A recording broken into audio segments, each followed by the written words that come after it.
तो आज हम बात करने वाले हैं पाकिस्तान में आए हुए फ्लड्स के बारे में। ये फ्लड्स आने की वजह क्या है और इनका एक ऐसा सॉल्यूशन भी बताऊंगा कि अगर उस सॉल्यूशन के ऊपर अमल हो जाता है तो पाकिस्तान में कभी भी सैलाब नहीं आएगा दोबारा। और सिर्फ पाकिस्तान ही नहीं, इंडिया के अंदर भी असम और बिहार के अंदर बहुत ज़्यादा सैलाब आते हैं, तो ये सॉल्यूशन उनके लिए भी है। तो सबसे पहले तो मैं यहाँ पे सैलाब की लेटेस्ट अपडेट देता चलूँ। ये एक मैप मैं आपके सामने रख रहा हूँ। इसके अंदर जो पीच कलर का एरिया है उसमें 1000 से कम घर जो है वो डिस्ट्रॉय हुए हैं, यानी कि वो इतना ज़्यादा इफेक्ट नहीं हुआ है सैलाब से। उसके बाद जो ऑरेंज कलर का एरिया है उसके अंदर 1000 से लेकर 5000 घर डिस्ट्रॉय हुए हैं, यानी कि नुकसान काफ़ी ज़्यादा हुआ है। उसके बाद फिर आपको रेड नज़र आ रहा होगा जो कि बहुत कम है, उसमें 5000 से लेकर 30,000 तक घर डिस्ट्रॉय हो गए हैं। और फिर आपको मेहरून नज़र आ रहा होगा, उस एरिया के अंदर 30,000 से लेकर 50,000 तक घर डिस्ट्रॉय हुए हैं। और फिर आपको 3 एरियाज नज़र आ रहे होंगे जहाँ पे ब्लैक कलर है, तो वो तो समझे ख़त्म ही हो गया है। 50,000 से लेकर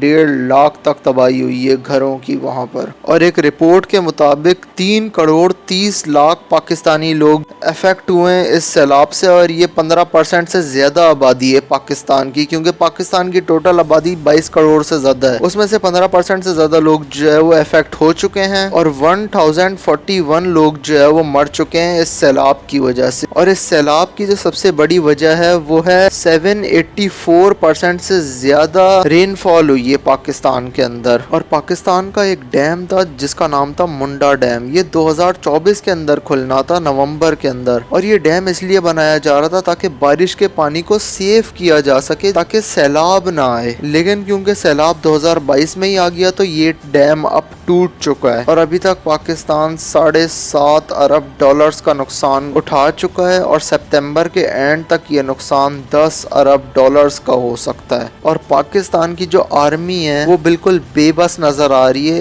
इस सैलाब के सामने। ये बात पाकिस्तान के आर्मी चीफ ने खुद कही है, आप खुद सुन लीजिए। यहाँ बहुत मैसिव डेवस्टेशन हुई है, बहुत तबाही हुई है। वफाकी हुकूमत, सूबाई हुकूमत, पाकिस्तान आर्मी, नेवी, एयरफोर्स और फलाई इदारे बहुत कोशिश कर रहे हैं कि लोगों को रिलीफ पहुँचाई जाए। लेकिन मेरा ख्याल है ये जो प्रॉब्लम हुआ है, ये जो सैलाब आया है, ये बहुत ही, इसका मैग्नीट्यूड बहुत बड़ा है। इसको ठीक होने में, लोगों को रिलीफ देने में, लोगों को रिहेबिलिटेट करने में बहुत साल लग जाएंगे। तो मैं अपील करता हूँ तमाम पाकिस्तानी अपने जो मुखैर हज़रात हैं कि वो सामने आएँ और इस मुश्किल हालात में अपने इन भाइयों की, जो कि बहुत ही मुश्किल हालात में हैं, इनकी मदद करें। और इतना बुरा हाल होने के बाद पाकिस्तान अब इंडिया के साथ दोबारा ट्रेड स्टार्ट करने का सोच रहा है। पाकिस्तान ने अगस्त 2019 में ट्रेड बंद कर दी थी इंडिया के साथ, क्योंकि इंडिया ने कश्मीर में आर्टिकल 370 ख़त्म करके कर्फ्यू लगा दिया था और वहाँ के लोगों के ऊपर इंटरनेट भी बैन कर दिया था। लेकिन अब पाकिस्तान के फाइनेंस मिनिस्टर ने कहा है कि वो सब्जियां इंपोर्ट करने का कंसीडर कर रहे हैं इंडिया से, क्योंकि पाकिस्तान में जहाँ पर सब्जियां उगती हैं वहाँ पर अब सैलाब आ चुका है। तो सब्जियों की कमी हो चुकी है पाकिस्तान के अंदर और महंगाई बहुत ज़्यादा बढ़ चुकी है। सब्जियों के दाम बहुत ज़्यादा ऊपर जा चुके हैं। और यूनाइटेड नेशन ने $3 मिलियन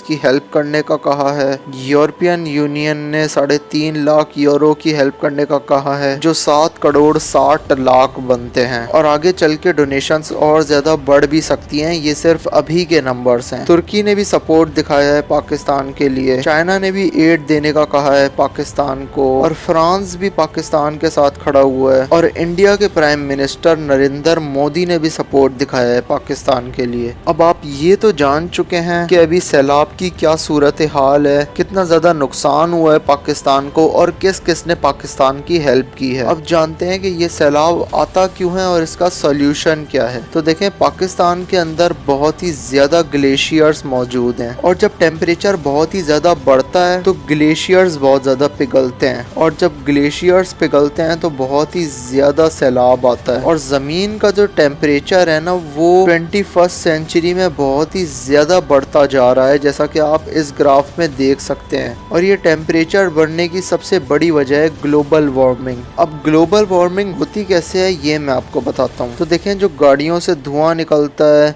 फैक्ट्रीज से जो धुआं निकलता है, इलेक्ट्रिक बल्ब्स के जरिए जो कार्बन डाइऑक्साइड क्रिएट होती है, और जो प्लास्टिक को और कचरे को जो जलाया जाता है, ये सारा धुआं ऊपर जाके आसमान में ग्रीन हाउस इफेक्ट क्रिएट करता है। तो इतनी ज्यादा वार्मिंग की वजह से ग्लेशियर्स पिघलते हैं और फिर जब बारिश होती है, बारिशें भी बहुत ज्यादा होती हैं, उनका परसेंटेज बहुत बढ़ जाता है। इसीलिए पाकिस्तान के अंदर जून जुलाई से ही लगातार बारिशें हो रही हैं उन इलाकों में जिन इलाकों में आज बहुत ज्यादा सैलाब है, और वफे वफे से बारिशों का सिलसिला जारी है जून जुलाई के टाइम से ही। तो अब इस ग्रीन हाउस इफेक्ट को खत्म करने का, ग्लोबल वार्मिंग को खत्म करने का, तो देखें पाकिस्तान के अंदर सारी की सारी धुआं छोड़ने वाली गाड़ियां हैं, बिल्कुल भी इलेक्ट्रिक कार्स नहीं है। तो पाकिस्तान को चाइना से इलेक्ट्रिक कार्स खरीद लेनी चाहिए क्योंकि इलेक्ट्रिक कार्स धुआं नहीं छोड़ती हैं।